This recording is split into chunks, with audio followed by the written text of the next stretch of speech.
Hey everyone, welcome back for another episode of Murder Moose. I'm here. Josh hurt himself, I think is what happened. He couldn't record. His back's all fucked up, it sounds like. So I'm here, and we're doing a makeup episode. This coming out like 4 days later than usual. But we're here doing an episode anyways. And as backup, I brought my friend, my good dude, Kyle from the Trick or Treaters podcast. What's up, my dude? How you doing? I'm doing great, Rod. I'm happy you're bringing me on. I'm talking about this. It was a pretty fun watch. I was honestly shocked. Initially, like I saw it and I wrote it off. I was like, "Oh, this is not going to be good." And I was like, "Oh, this is actually pretty good." Yeah. So we're gonna be. I was originally doing with Josh a movie called Memories of Murder, and it was extremely hard to track that down for the average person. So we switched off, and me and Kyle are going to be talking about a movie today called Slaxx, which is a Shudder exclusive movie about a killer pair of pants, which sounds insane when you say it out loud, but it's actually executed pretty well, like Kyle's talking about. We, of course, are part of the Slash and Cast podcast network, just like Kyle and his shows is. I recorded an episode with Kyle, and Skype murdered his episode, so that episode will never be released because Kyle turned into the Peanuts adults, as I put it, through a lot of that episode, right? So, we're gonna have to do that again. But Kyle, you guys have, I think we're pretty much on the same like kind of episode. I think that was your 26, and our episode before this is 27 for us. So I believe so. Yeah. Yeah. So we've been doing this about the same amount of time. Yeah, I'll be recording 27 or 26 tomorrow with Lane, where we'll be doing Devil's Rejects. Yeah, that's nice, man. I saw you guys were doing that, and I'm like, hell yeah. I haven't watched Devil's Rejects in fucking years. I don't think I've like. It's been a long time. It was fun, dude. It was fun getting revisited. I'm looking forward to talking about it. And I just recently met Bill Moseley for the first time. Yeah. At a horror convention yesterday. I saw your pictures. I was like, that's fucking dope, man. It's funny because like the Devil's Rejects was such the critically acclaimed success it was, but like it also, it came off of House of a Thousand Corpses, which had praise but didn't praise near like the critics were way more divided on that compared to Devil's Rejects. But that movie, if you go watch it now, it has like two really big stars in it, in Chris Hardwick and Rainn Wilson, and it's like that. I think we're complete nobodies when that movie was shot, right? It was like, I know, right? Chris Hardwick in that movie doesn't look anything like Chris Hardwick looks like, but like, he's also one of those guys who like, that dude kind of got Me Too'd pretty hard a couple of years ago, right? And so it was like, yeah, you're just like, oh, it's all that stuff that you goes, it sucks appreciating people and then figuring out that they've done shitty stuff. So tell everyone. I mean, I assume if you've listened to this podcast, you know what your podcast is, but like, tell people kind of what you guys are about and what you're doing. I always appreciate like the in-depth. You guys drop real precise pieces of knowledge, which I always like. I always appreciate with you guys and your like with your Twitter and your show and everything like that. So. Yeah, I appreciate it. Ours, the Trick or Treaters podcast. We do a weekly. We're a weekly horror podcast. We pretty much just pick a movie each week and do a review on it. And like Rob was saying, like I'm a big fan of like just fun trivia behind films or little things throughout the film. Especially if it's like callbacks to other things and just stuff like that. And so I'll look into all that and talk about all that during the review or beforehand or anything like that. It's especially because I know you guys do a lot of. I mean, you guys don't do exclusively like bigger things, but like you're talking about like a lot of more well-known horror movies. Like it seems like it's easier to get tracked down that cool piece, like, because all that shit gets documented. I was telling you beforehand, I'm like, nothing that we ever talk about, I mean, we've talked about a little bit that's like bigger, but like most of the things we talk about are so like they're either completely foreign and we can't even pronounce the names of half the people, or they're like these Canadian indies that no one's ever heard of. So it's harder to do, but like I appreciate that because it gives you that connection with that kind of, you know, with the movies people love, right? So yeah. So. Yeah. I just kind of try to pick stuff out that'll be fun to talk about, and stuff that won't be too hard to find, especially for my co-host. Yeah. But I know I'll do mostly like foreign films and like, you know, stuff that you said like was hard to find. I did appreciate that y'all. I believe it was y'all. Did an episode on Freaky, didn't you? Yeah, we did. So that was we did Freaky because Freaky was we ended up missing an episode because I was real sick. Like I'm pretty sure I had COVID at some point, and the next week when I was like alive again, we ended up like talking about 2 movies, including Freaky, and Freaky was. It's funny because Happy Death Day is one of my wife loves that movie, the first one. She likes the second one a lot too, but she loves the first one. I did too. Yeah. I'm a fan of that series. Those movies are, it's another one of those things where I know I've talked about it and then like you've talked about it. It's like that connection between horror and comedy, right? Like we have all these like comedy stars who do horror stuff or dive into horror. You look at what do you call him? Jordan Peele and what he's doing with horror, and we started this comedy background. We got Kenny Powers doing all the stuff he's doing with like the Alien movies and like Halloween now. So it's like, you got Chris Rock coming up with Spiral. Yeah. I'm really interested to see what that turns into and what like how the trailer honestly looks more like Seven than it does Saw. I'm excited about that. Yeah, I think that turning that kind of universe into a thriller universe I think it's a cool way to go, because like the first Saw movie is really kind of a thriller horror movie, right? It has gore in it, but like most of it's not about that. Like I think that got a lot of attention because of it was kind of the beginning of what we became known as torture porn, right? But that movie really. I hate that it got that stigma, because like that's one of the films that I wish I could like see for the first time again. Yeah, I remember watching that and I was just like blown away by the ending. Oh, dude, that movie. So I don't know if I've told it on the podcast, but I tell people the story all the time. Like I watched that movie on DVD with my 2 roommates, like my junior year of college, and they were all like pissy faced through most of it, and then the ending happened, and they were like, "Oh my god, I love it!" Because it's one of those movies where it's like, it's that movie. The ending of that movie kind of, it's not like quite Sixth Sense level, but it's got that like holy shit, it kicks you in the dick kind of feeling, like right, because you're because you don't expect when Kramer gets up there, you're like, what the fuck, and it's just such a.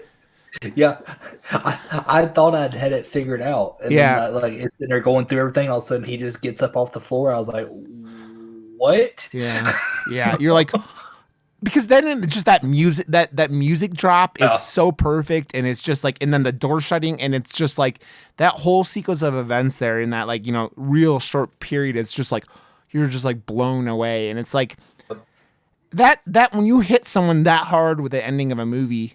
It just shows you that, like, 1, you don't need a lot of money to do a movie that like makes an impact, and 2, it just like it can be just that clever, well thought out execution that can make a movie feel perfect. And that movie is I mean, it's not, Saw wasn't like Paranormal Activity level of cheap, right? But it was a cheap fucking movie. They didn't spend a whole lot of money on it. They had Danny Glover was in it. That was probably the biggest, expense in that whole thing. But it just was executed so perfectly. And that's why like independent horror, I feel like could often mean so much, because independent horror is people stretching their resources and like doing a lot of times just doing something they love in filmmaking, you know, in horror. And I think that like I feel like that this Slaxx movie was probably, I don't know if we have any kind of like, I don't even know how to see the budget for most of these movies, but like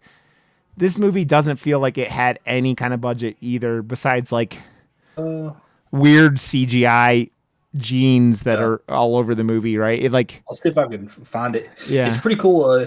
It was directed by a woman too, so Yeah. like that's pretty cool too. Yeah.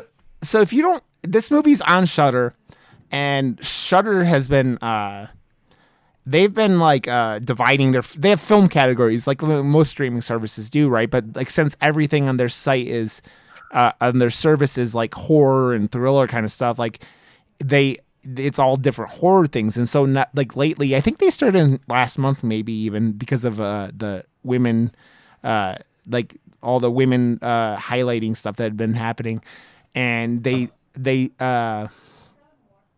the directed by horror, and so this movie's in there, and like Revenge is in there, and there's some. Have you seen that movie Revenge? That is. Yeah, I've seen Revenge. It's really good. Yeah, it's really fucking good. It was another one that's French. I went on and did Apocalypse in review, and we did a French movie that was like entirely in English. There was like a couple lines of French at the beginning, but like it's interesting seeing these French movies because that movie's like 75% in English, and then like it hits things of French like throughout. But yeah, it's another one that's it's what Shudder's doing is curating the horror, like especially smaller stuff, and just doing such a great job with it. And this isn't, I was telling you before we started recording, like I haven't seen a bad Shudder like, you know, exclusive. I've seen things that I wasn't a huge fan of. Like I don't know if you watched it. The Shack was okay. Like I didn't love it, but like Shack. That's the where the guy. It was the one where the kid had like a vampire stuck in his shack. The Shed. Oh, the Shed, or whatever the fuck that was called. Yeah, you see, Shed, the name is like, obviously, I'm like, yeah. Yeah, I liked it. I don't know. It entertained me, but it wasn't like, it didn't stick. I can't even remember the fucking name of the goddamn movie. But it's funny because it's one of those things that Josh and I have talked about, and actually fucked us over at one point because all these like independent movies, or they're like you'll run into it like where there are other. I don't think we'll ever run into another Slaxx with 2 X's, but but like there's a lot of these movies that have kind of more generic titles, right? And you have to be real careful that you're like. Yeah. You and your co-host are like, you know, going into the right movie when you dive into this shit. Yeah, I remember our first like actual movie review of the podcast. We'll host, and we had to keep like knowing that it was host from Shudder, not host or host. The sci-fi film from years ago. Yeah. That was one of the things that like it was. We did the host was our like practice episode, and we're sitting there and we're like, we that was one of the first times we were like, what the? There's like 8 billion copies of everything. That's just like, you know, like there's so like it's just when you have that one word. And by the way, The Host, which is a South Korean movie, is fantastic if you've never seen it. Josh and I have talked about it more than once on here, but it's very much like I compare it to a South Korean. Jaws. Like that movie seems like it was aiming to do Jaws, but like in an urban setting, and it is truly lovely if you like that kind of movie. But yeah, so this movie is Slaxx. I can't find any kind of budget on this. I've been looking for the budget, like, because you said you couldn't find one. I've been looking everywhere. I can't find it. Yeah, it does. Ironically, it does. It has a 98% on Rotten Tomatoes. Damn. So it's funny, man. We like I listened to Andy and Brian talk about the last Godzilla movie, right? The King of Monsters, right? Yeah. And they were talking about how like different the critic score and audience score was, and I laughed at him because I laughed at them because I was like, man, you need to check. We did The Stylist a little bit ago, and that movie is literally like 97% like critics and like 30-something% for audience. Like that's how diverse the like the difference between the two things it was. And I'm like, it's crazy like how like some of these movies can be like that, because this has like a 5.3 out of 10 on IMDb, and I don't know, it's out of 914 rankings, and I'm like, who's giving this movie like a 5 out of 10? Like I don't get it. Like so I'll read the synopsis here real quick. It says, when a possessed pair of jeans begins to kill the staff of a trendy clothing store, it is up to Libby, an idealistic young sales clerk, to stop its bloody rampage.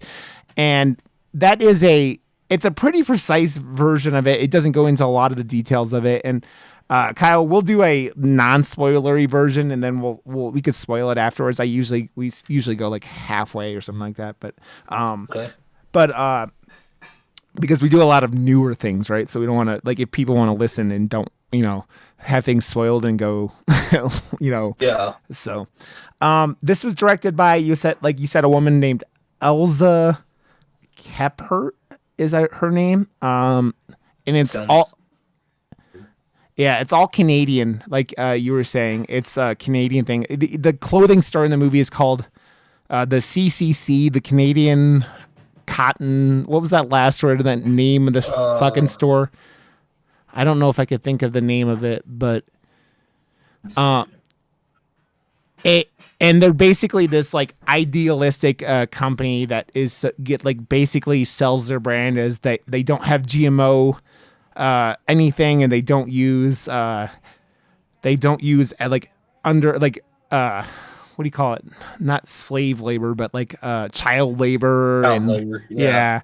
And it's like this idealistic company that that's the way he said, the idealistic young sales clerk wanted to work here, because it's like they're all like, we're gonna save the government or save the world and do all this shit, and you're just like, oh, I mean, that's one of those things. And it actually kind of comes across like early on in the movie as a cult kind of thing, like where they're like, one of us, like they're just so into it. I don't know about you, it kind of reminded me of The Gap the entire time, like that I was watching it. Like the store itself kind of reminded me of The Gap or something like that, because it's like bright, and like it also is like just kind of hysterical, because it seems like there's like 5 items in the store, and they're all just different colors, like compared to everything. But yeah, I'm like, how many, like, this girl has to wear everything in the so they, like, at the very beginning of the movie, or not to spoil it, she like is this girl's like first day at this place, and they're like, oh, okay, you're working, and they were like setting up this like launch of these new pants. And they're like, okay, but you have to wear, this is the part that cracked me up. They're like, you have to wear our clothing whenever you're here, but you also have to wear it whenever you're not here. They're like telling her she can't not wear their clothing when she's not at work. Yeah, apparently employees have like it's like a once a week or once a month, like mandatory clothing, like a purchase where like they have to buy a piece of clothing from that store. Yeah, I think they were like, she's like, they're like, you need to be in season. She's like, you're like, with our current clothes. She's like, I bought this last month, and the guy's like, that was 3 seasons ago or something. Like, what? It's mocking all this stuff, right? It's like mocking the fashion industry. It's basically a satire on the fashion industry. Yeah, and then, which is done very well with you're sitting there going, okay, you have a company that is like releasing these pants that is like, so like all it does is make your ass look good, but it's supposed to be like inclusive. Yeah, it's like gender inclusive. Like they're like, it's completely like going out there and like not kind of poking fun of it, like what's happening in our culture right now, and like how everything is. It's not like, it's not making fun of any of that stuff, but it's like making fun of like how these companies use all this stuff to like sell shit to people, right? Like it's how it's they know the keywords and the taglines they need to use to sell to like the youth, and like our main character Libby, who like is so like buys every ounce of bullshit this company is selling out, and you go, because then people come in and they, what do they say at some point, that like a pair of jeans there costs like $150 or something, $170 bucks. Yeah, it's like, what the hell? Dude, I know jeans are expensive, but I'm just like, I've been married for a long time now, and it's like women's stuff is even worse with like, you know, that's why the whole like jeans that will make anyone look good thing is kind of hysterical. But it's funny because like they have all these different characters like putting on the same pair of jeans at points in this movie, and you're like, but these girls are like not, there's no way the same pair of pants would fit these girls, you know? Oh. they're like not the same. Like guys wear generic pants that are just, you know, up and down, that like, you know, can fit different people, but like women have like 8 different layers of what their like curves and everything mean and like whatnot, and so there's no way these different women are all wearing these damn jeans, but it's the funny part of it, right? But you get into this like and this is the plot, and that's kind of what happens. Like the synopsis goes off a bit. You have a pair of jeans, and I went into this going, I don't know how this is not going to be entirely like hokey, but a pair of jeans killing people, I was like, I'm going to give it a chance, because the one, like I said, it was like, this movie is only an hour and 17 minutes long, 77 minutes long, which is a real short watch for like horror. I mean, it's a real short watch for movies, right? I think the last time I saw a movie that was shorter than this was Host. We talk about Host again, you know, so which was only like 50 something minutes. Yeah. It's the exact length of a Zoom call. It's really cool. Yeah, that's another genius thing about that movie that's so well done. But yeah, I think that's one of the things that people in our like nowadays, that it just makes horror is one of those things that doesn't feel like it's gonna like sit there and try to make you watch a 2.5 hour movie, like. Yeah. Which I have a hard time doing at times, you know. Yeah, it's not going to end game us. Yeah, give us a 3-hour movie, dude. I've been wanting to rewatch or watch the Suspiria, the American version, like at some point. And this morning I went to Amazon and I'm like, maybe I'll watch that. And I looked at it, and when it was like, or yesterday or something, and I'm like, it's 2.5 hours. I'm like, nope, that's not gonna happen right this second. I'm like, not now. I was like, nope, not gonna happen. My wife is coming home, and I'm like, I just don't have the time and or patience to watch a 2.5 hour movie right now. So, yeah. I remember trying to when we had to review it, try to get through Bram Stoker's Dracula. And like, oh my god, dude, I was like falling asleep at some point. I was like, okay, it's really long, really isn't it? Dragging on. Yeah, I don't think I've seen really that movie in a long time, and even if I like, it's really long. The beginning is really, really tough to get through. Yeah, but it really picks up in the second half. Yeah, well, that's I remember reading that book as a kid, and that book is kind of slow to start off, right, and then it's like it picks up, but. Not to mention this like Keanu Reeves like worst movie. He's terrible in that movie. Yeah, but then you have Gary Oldman being awesome, right? So like as Dracula. So that was another one of those things where it was like that you go Johnny Depp, or he could have turned, or not Johnny Depp. God damn it, my brain just fried. What do you call him? Keanu Reeves. Yeah, Keanu Reeves could have turned into Nick Cage at that. Like that's like how bad that seemed like that was gonna be. So. Oh yeah. So the non-spoiler part of this, I was impressed with, because they kind of kept the pants from being like they didn't show you too much at first, right? Which is always nice. They kind of like had him, like the first kill is pretty like intense, but like it's pretty intense. Yeah. They do it in this way that I love. Go ahead. How bloody and gory it is. Like, like as soon as I saw the first kill, I was like, okay, I'm gonna watch this. Yeah, I was impressed because I was like, because I think the trailer shows like that YouTuber, whatever, like what happens to her a little bit, but it's you don't expect that first when you're like, what the fuck? And then they do a really good job of like probably going, I don't know how well we can show some of this stuff, like this, especially like the second kill I think of, where like they don't show like the blow that kills this girl, but they just show like the real good angle. And it's like, again, horror is the same thing with everything. Less can be more, especially when you can't like show everything. And you're doing a ridiculous movie where a pair of fucking pants is running around killing people. And so like, I think that like when they find that the first kill's body, it's wonderful. You're like, what the fuck? You just like greatest thing ever. They're just like, it looks like they shoved a bunch of like, prosthetic organs like in the like thing, like in the bottom or whatever. And you're like, oh man, they were just having a good time. But what's even better about that is like when they find them and you hear their dialogue, at one point when I first heard it, I was like, okay, well, that was kind of stupid. I don't know. That was kind of poorly written.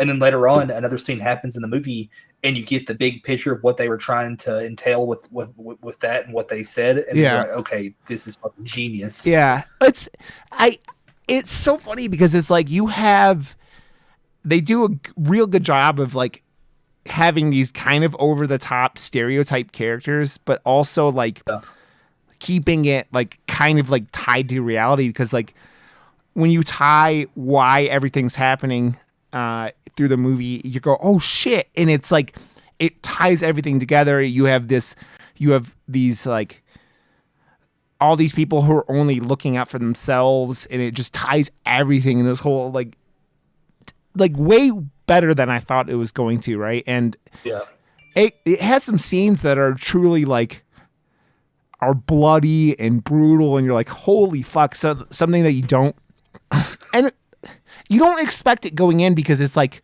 it's a pair of pants. How could it be?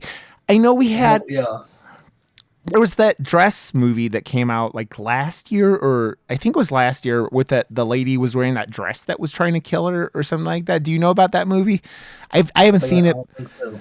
It actually got like the Dress movie got pretty like, it was basically like a possessed or haunted dress or something, I think was the concept. And it got like pretty good like critical reviews and everything like that. So it's just like that you can do something crazy obscene like out there, and if you execute it and you put humor in it and you do all this stuff that's like you don't really expect in a like a crazy off the wall concept, it could still work, and it can still, I mean, be something cool and special, right? Oh yeah. So I always think of things like Rubber, which I need to go back and actually watch at some point, because I think the first time I watched it, I was not in the right mind frame. And that movie, you have to be in the right mind frame if you don't. So have you watched Rubber? I think I've seen some of it. I don't think I actually sat down and actually watched it.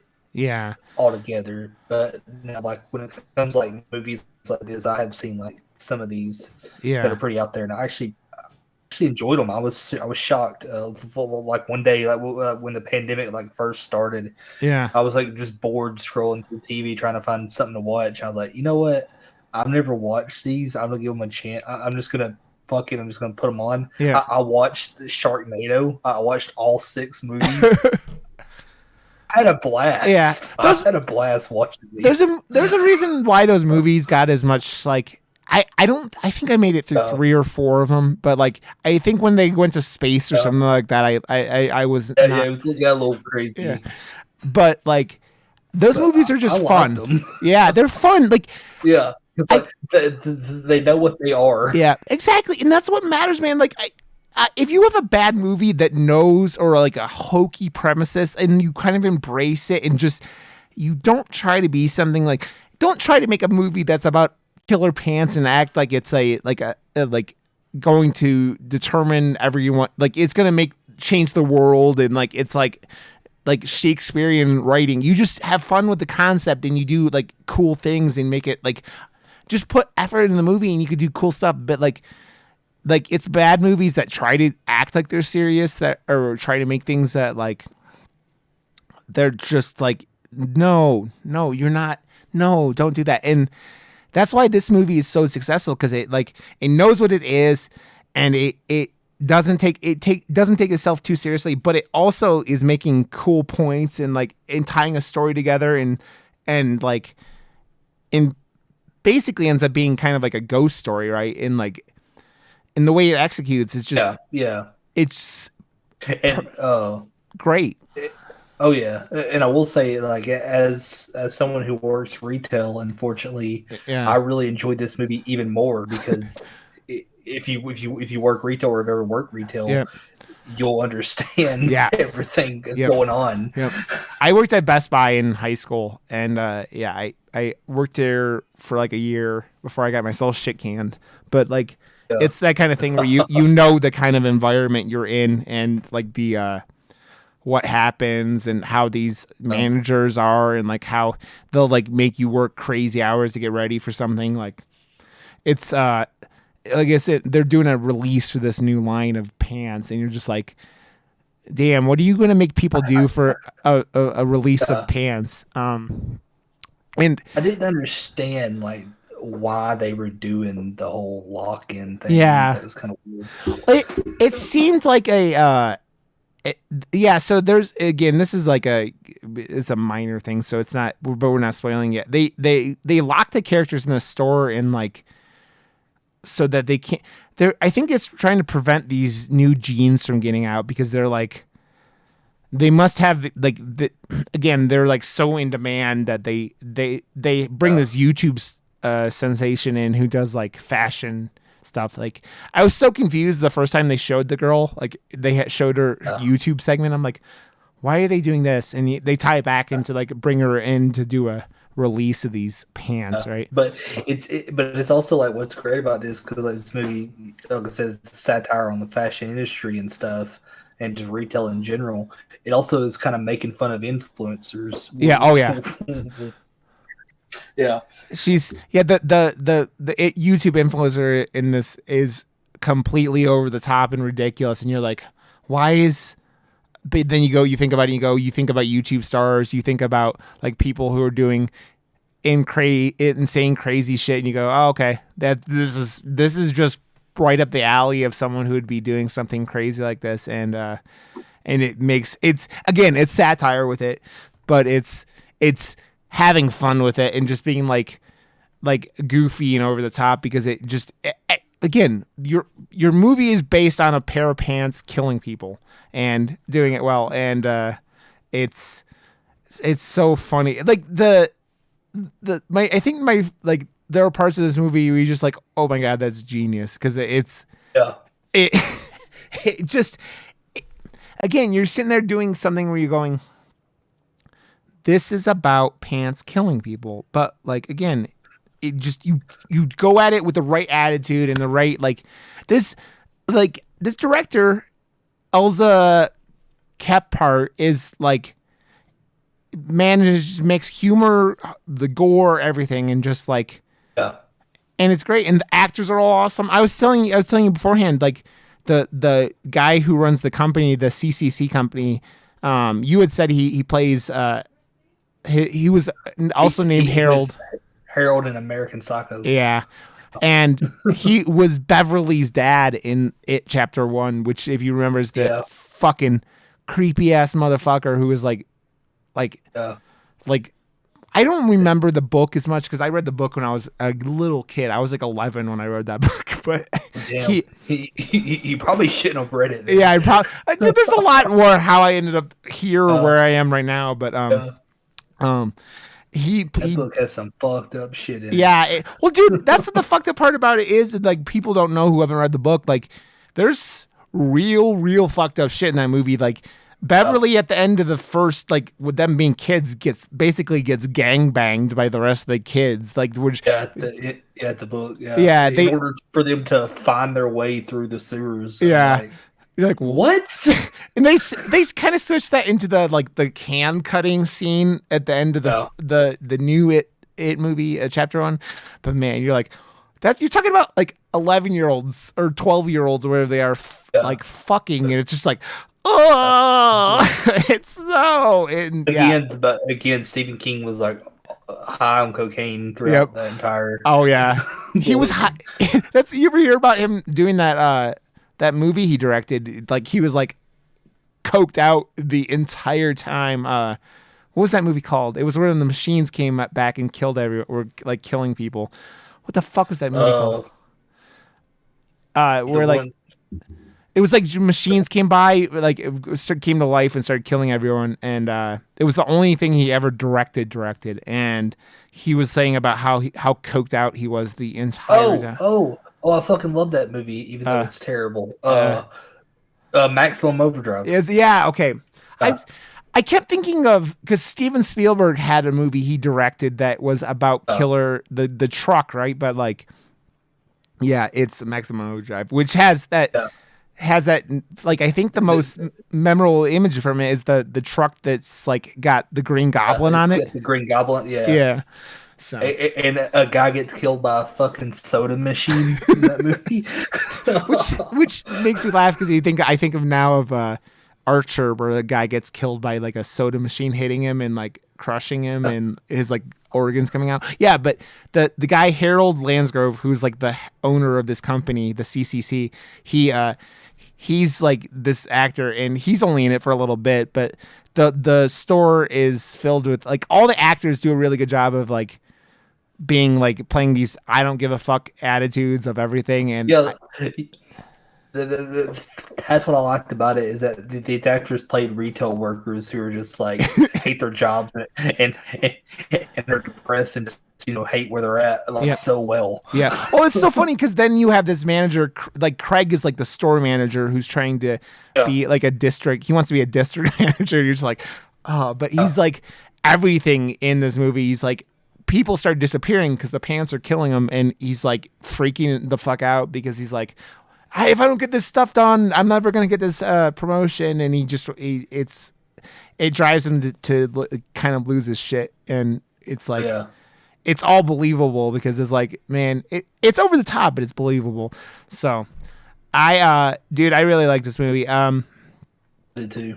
I think if you have Shudder, you like goofy horror. I think most people who have Shudder are down with horror in general, right? It's your wide variety of horror if you're into Shudder because that's all Shudder is. So I would definitely go watch this. I found some, I found some like really crazy stuff, dude, on Shudder, especially watching Joe Bob's Drive-In. Yeah, like the last one I watched, I had never seen it before, and they showed it was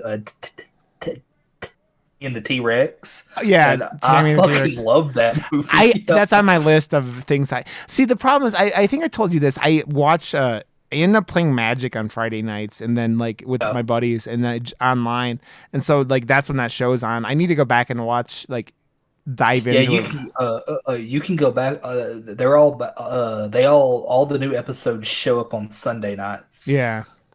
For the drive-in. Yeah, that's one of those things I need to get into. Season 3 is fixing to start. Yeah, well, I know. What do you call it? Just started on Shudder 2. The season 2 of Creep Show. Oh, Creep Show. Yeah, which I've only watched I watched the Christmas episode they did, before season 2.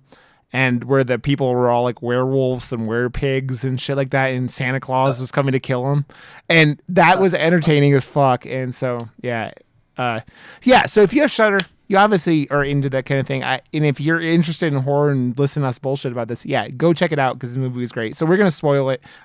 This movie came out. What does it say? It says like the 18th of March. Yeah, originally in Canada. In the US, we got it the 18th of March.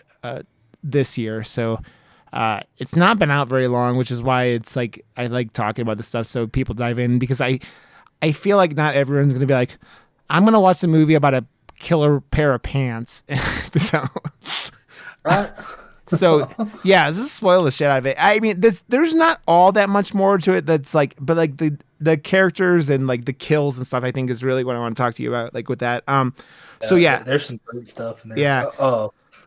I saw I read a thing where apparently the reason that they made this was that it was more like of a joke. The director was like on a car ride with some friends, and they were talking about words that like make that they don't like hearing like moist and stuff like that. Yeah.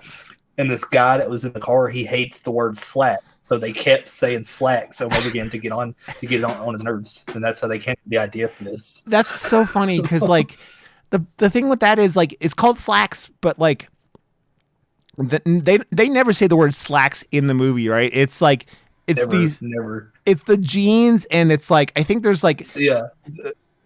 It's like a very metal kind of poster, right? Like it's this girl wearing the jeans, and you can't from the back you just see her ass, and you don't see, like, it doesn't look like she's wearing any clothes other than that. So it's like kind of that like provocative ad for like jeans they could actually see people making, but then with that metal slacks across her back, and it's like, oh, they just had fun doing this. The tagline is an ass to die for. Yeah.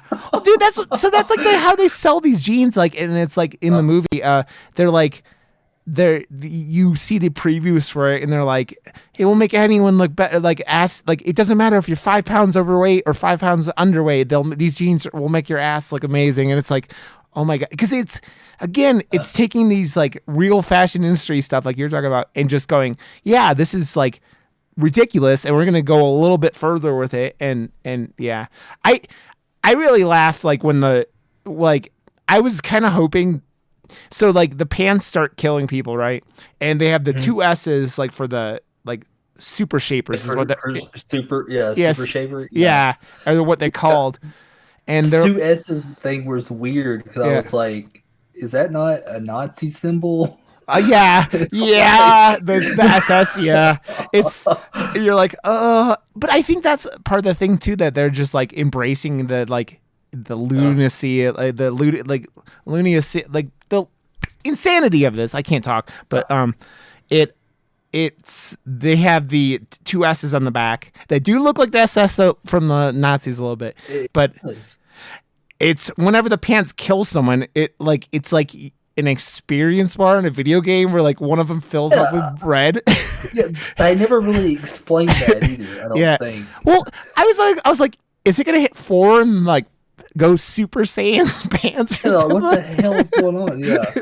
You're like, what the fuck is like, why are they, I'm going with it. I'm watching a movie about killer pants, but I'm like, it's, so then one of my favorite scenes is like when the girl finds the body of the first who gets killed, of Libby finds her body, and then she gets the manager, and they're just in there looking, and Libby's talking about, hey, should we tell somebody there's a killer on the loose? And, oh, you think there's a killer on the loose? And then it cuts to that body, and she's like, all, guts are hanging out, all like flipped around, like it's pretty obvious someone did it. There's no way she could have done that to herself.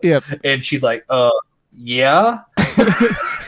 he's like at some point the manager is named Craig. He's like, oh man, it's so dark and depressing world we live in that this girl felt like she couldn't have, like, this was her only out. It's like, how do you think she killed herself and cut herself in half and put her under the sink of it's like, oh my god, because it's, and then he sits there and he takes this girl. So the girl basically, Libby, our main character, is like starting at the store just to help go this overnight things. Like they won't even give her employee discount, even though she's working, which is bullshit. Such a fucking dick move. And she was just like, yeah, hey, I start today. Yeah, but your shift don't start till 12:01, so you have to spend, you don't get your 50%. Yeah, like she buys they force her to buy like new clothes because of what we were talking about before, where it's like you have to be in season, and so she has to spend $170, and she's like a little too happy about it because she's still happy about working for this place. But one of the other women that works there steals a pair of these super shapers and like puts them on, and like her friend's like, oh, you're not doing and it's like, this girl does not give any fucks. Like, and I laugh because it's all the shit that are happening in these kind of stores. Like her friend, who, not the one who puts on the jeans first, but her friend's like fucking one of the sales boys, like in the back room. They like talk about and shit like that. And you're like, oh my god, all this stuff. So she puts these jeans on. When she puts them on, they basically like tighten so much that like it like pulls her organs out and shit like that, right? Insane. Yeah.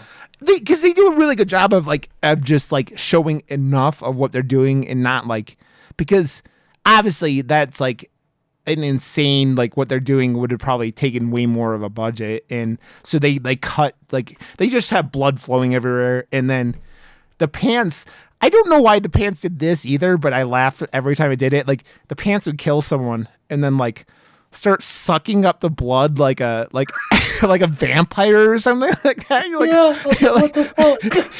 it's like putting, it's like where you put your legs in is like the mouth of the pants basically, and they would like go in and like start slurping it up, but like they would kill someone and leave no evidence behind, like at all. Yeah. So It's like they slurped up all the blood, but I was wondering like where the hell why wasn't the blood like on the pants? yeah, And the only thing I could think of, unless they're like absorbing it through like the cotton of the jeans or something, like I don't know.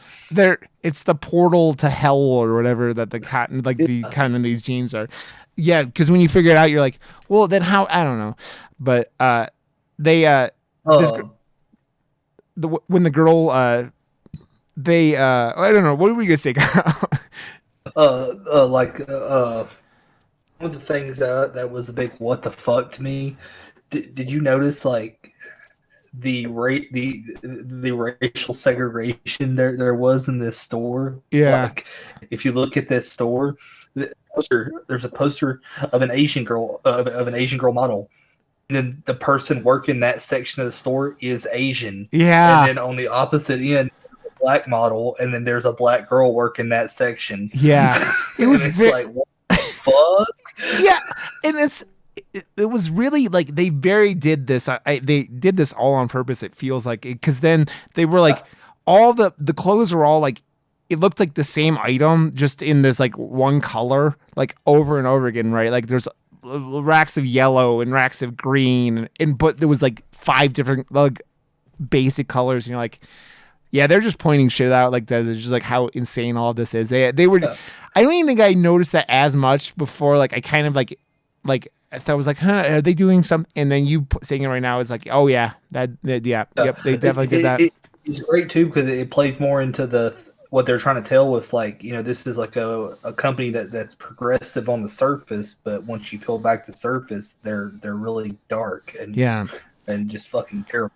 Yeah, it's the shit where it's like they're selling you this load of bullshit to people, like the main character Libby, who's like, oh, I'm gonna save the world. Like it's these young, like hopeful teenagers that like are gonna spend $170 on like a pair of jeans, like they talked about. So yeah. Another thing, like that the jeans, one of the things that the jeans do is a great metaphor for like just a marketing in general. Yeah, is like there'll be times where somebody will walk by and the symbol they'll look at the symbol and it'll hypnotize them to put the jeans on. Yeah. Well, because that's great. Well, that's kind of like they kind of use it to explain like the first girl you completely believe is this asshole who steals these jeans and puts them on. But you're like, why would the other girl kind of gave a shit about it? And then you kind of see that she's like, the second girl's kind of like trying to be responsible. But then when she finds the jeans after the first girl gets murdered and like decides to put them on anyways. And you're like, what? And you're like, why would you?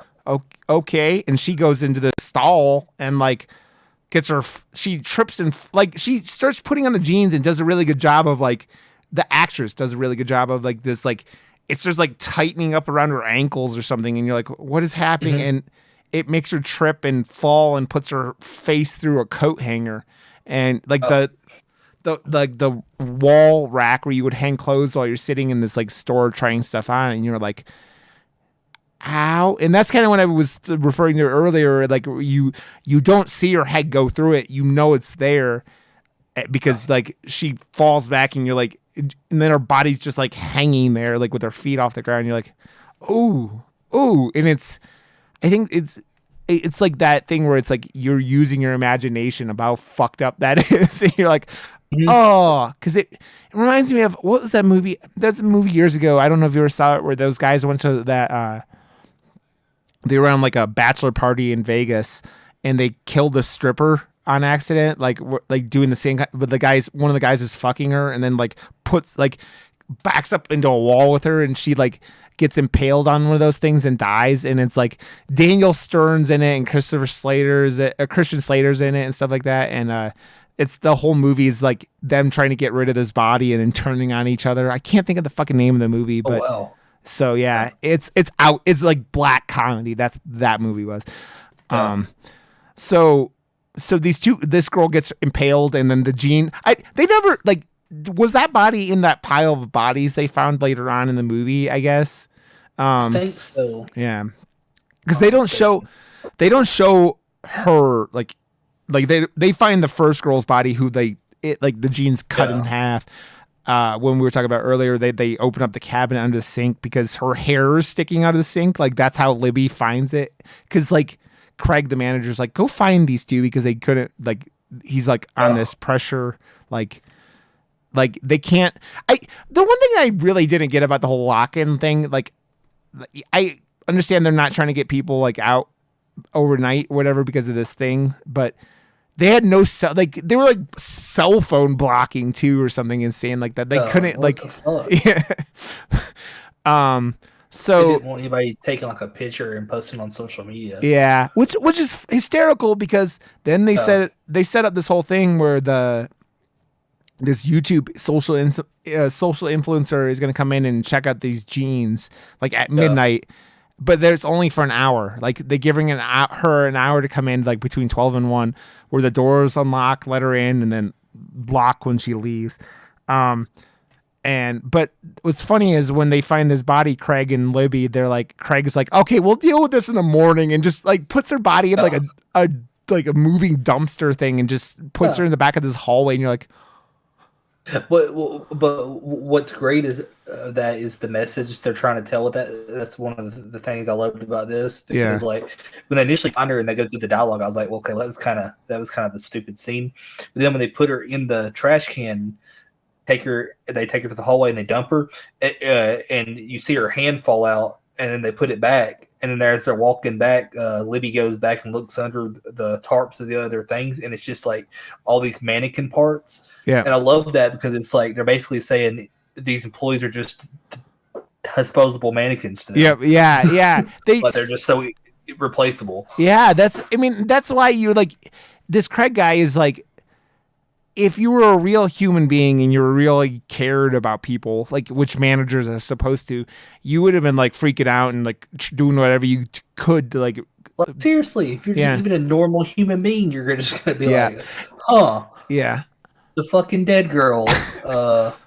What do here? Yeah, exactly. And you're sitting there going, okay. I mean, and that's where it's he like wasn't even fazed by it. He was like, huh.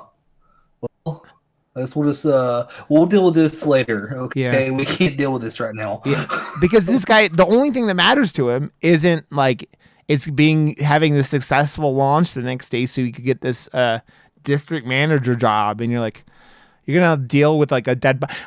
Like you're doing so many things wrong here that like you're breaking the law. How many times you're moving a body? You're doing all these things that are just like completely fucked up. Like.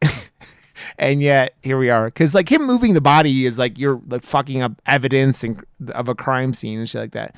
But so they're like dealing with this, and while all this is happening, the social influencer girl comes in, and she's like recording this video, but they tell her you can't release this till 8:00, and she like loses her fucking mind.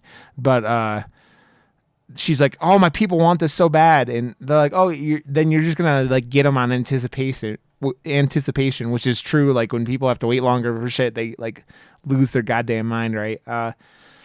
But she goes in this dressing room and is like recording this video, and the jeans come up, wrap around her neck, and then just like snap her head to the side, and you're like, oh, they don't even give a fuck now. They're just killing people out in the open because the cameraman's there and everything like that.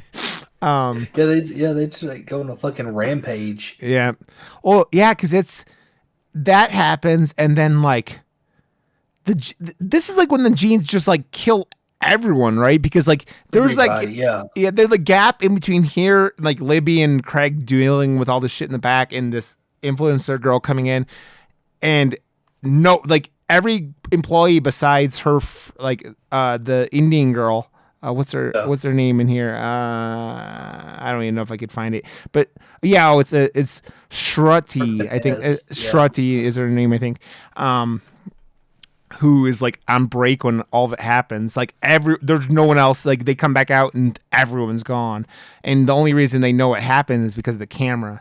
So they watch it back and like this girl getting murdered, and it's like, damn, how did this pair of pants murder everyone? And like couldn't figure out, like nobody could get out of the, could do whatever, and you're like, holy fuck. And it gets even more fucked up later on, right? But so they the Indian girl comes back out and is like, there's this joke where the Libby says like, oh, I really love Bollywood music or whatever, and they turn it into a joke where they if you sing Bollywood music to the pants, they start dancing and can't like not dance.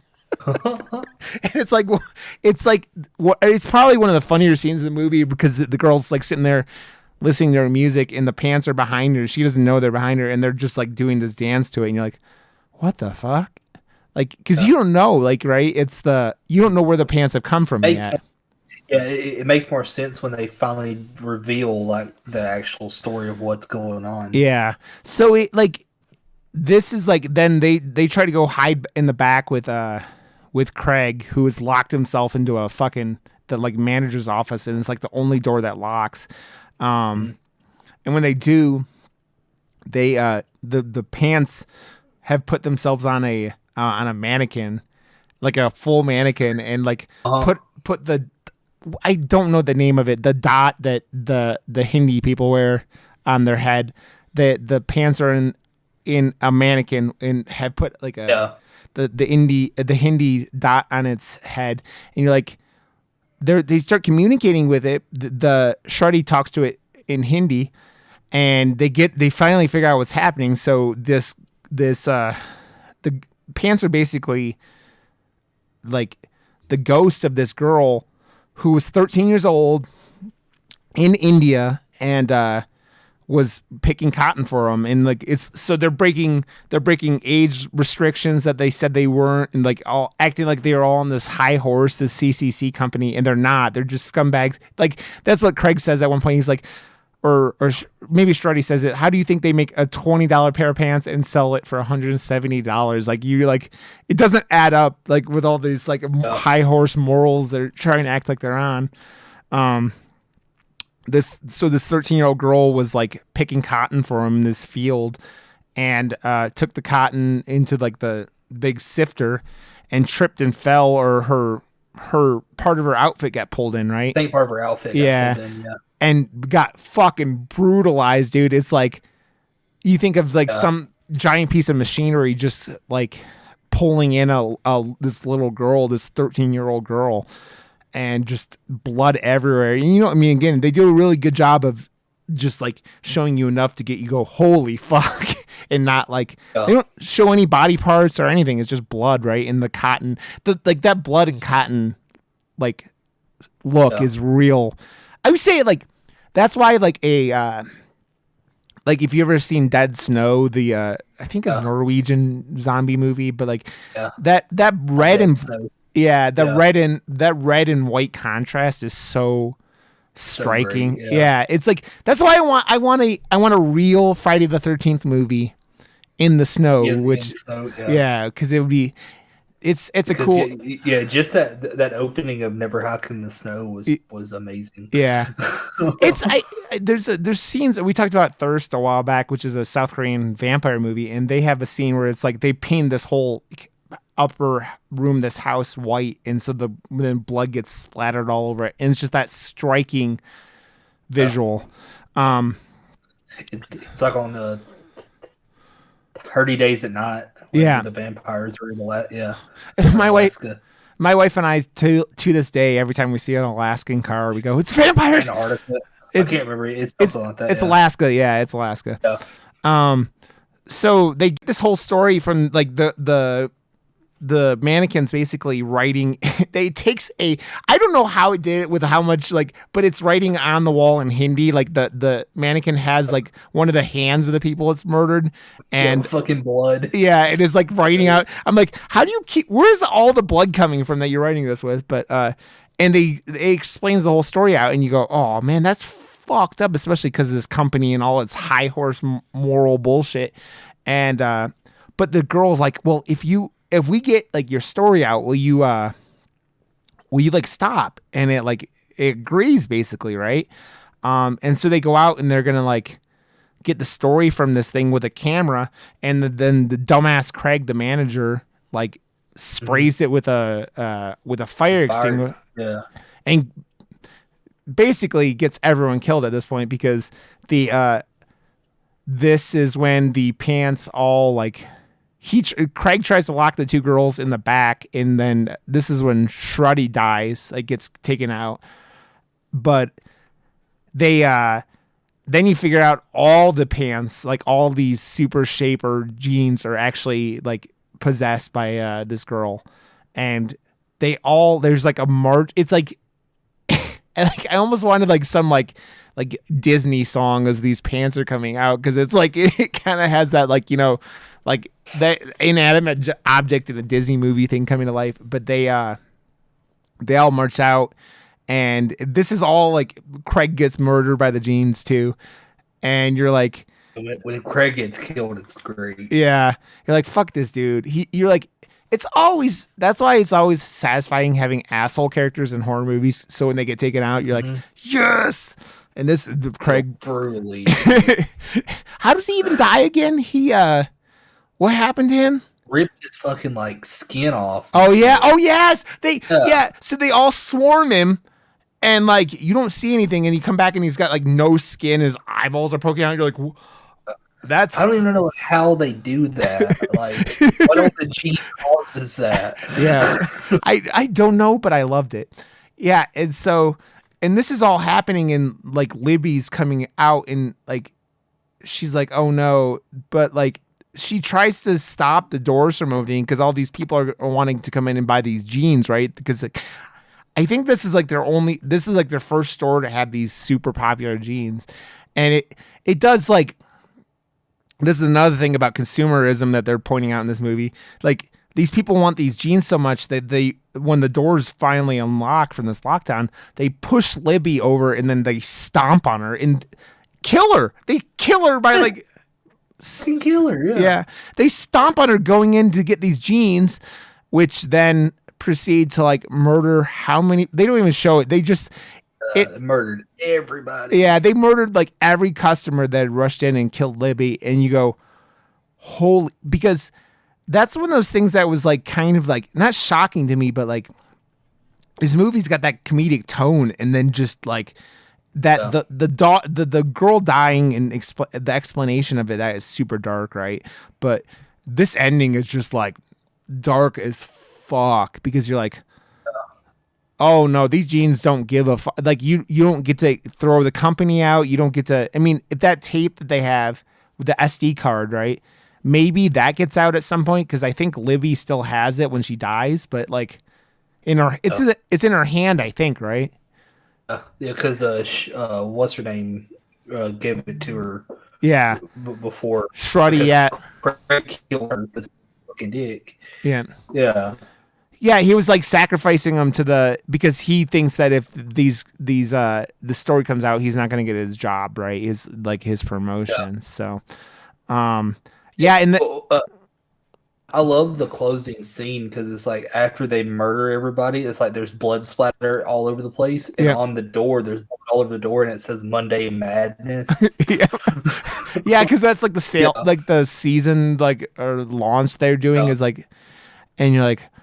Yep, that was madness, and man, the way they killed Libby and everything, that's a great way of like the movie showcasing like how terrible like Black Friday and shit like that. Oh yeah, like the movie is like just a great like social commentary on these crazy holiday sales and shit like that. Yeah, it just consumerism in general, like, and how it's gotten so over the top, and how everything is like people are less important than like things, right? That's a big thing with this whole movie, is like how it's funny because I'm in a Discord with some people from Europe, and like I think one of them is from Romania, and he goes, this just happened today. He goes, in America, you could get 40 chicken nuggets for $10. Like the thought process doesn't make any sense to him. And it's like, yeah, because everything that this movie points out is how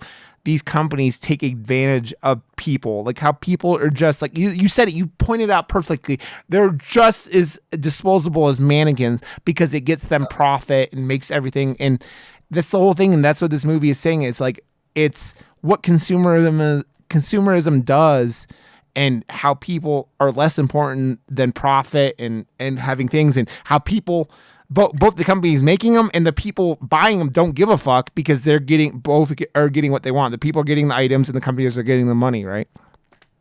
Mm. And that was just, you don't think the movie with Killer Pants could have that kind of much of a message, but man, they nailed that with this movie really for sure. So, yeah, dude, I this is why I like doing this podcast, is talking about the random crazy shit that like is out there that you're like, not everyone's gonna watch, right? I watch way too many YouTube videos talking about like obscure horror movies and all this stuff, and this is the kind of stuff that I really approve, like that makes me happy. I think Shudder is something that like I think more people need to get it that are horror fans, but this is another movie, man. We did this movie, we did A Good Woman Is Hard to Find a couple months ago, and that movie was just, if you haven't seen that one's fucking intense as shit, man. That movie had me anxious for like an hour and 40 minutes. Like I was like anxiety for the entire like hour, 42 hours, whatever it was. And stuff like that. It was just like, they're putting out these high quality little movies and giving them a platform. And I just really appreciate it. So, well, dude, I don't know much else I have to say about this. Is there anything else you want to talk about with this? I think we pretty much covered it all. Yeah, dude, I thought it was great, and I appreciate you coming in and filling in with Josh hurting himself. So, thanks again, Kyle. Yeah. I'm glad we got to talk something that's gonna get released after the whole Texas Chainsaw 2 massacre debacle. Yeah, I'll definitely have to figure out a date to like us to redo that. Yeah, dude. I know Isaiah wants to redo it. Yeah, dude. I'm down for sure, and I'll watch that silly movie yet again because I love it so much. So I love that fucking movie. Yeah, that movie's so goofy.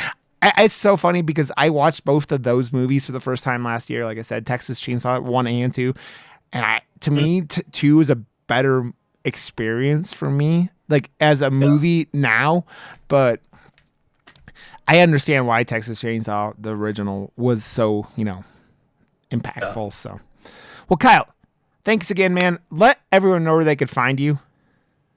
Well, yeah. You want to follow me on Twitter? It's Kyle S. Prescott, or follow our podcast, Trick or Treaters podcast, at Trick or Treat Pod. And oh, okay. I didn't. Kyle, you froze there for a second. I want to make sure you were still there. Kyle on his internet that terrifies me. Man. No. Okay, cool. Hardwired. Yeah. So follow Kyle. Follow the podcast. The Trick or Treaters are great, and I do appreciate you guys. I listen to bits and pieces of things when I can, and I always enjoy when you guys get to check out one of your episodes. So, yeah, I'm Rod_Johnston, if you guys don't know, and you could follow us at go to our website, murdermoose.com, and everything's there. So, thanks, Kyle. We'll do something again soon, and I appreciate you. And we'll see you guys next time. So, see you later, everyone. Bye.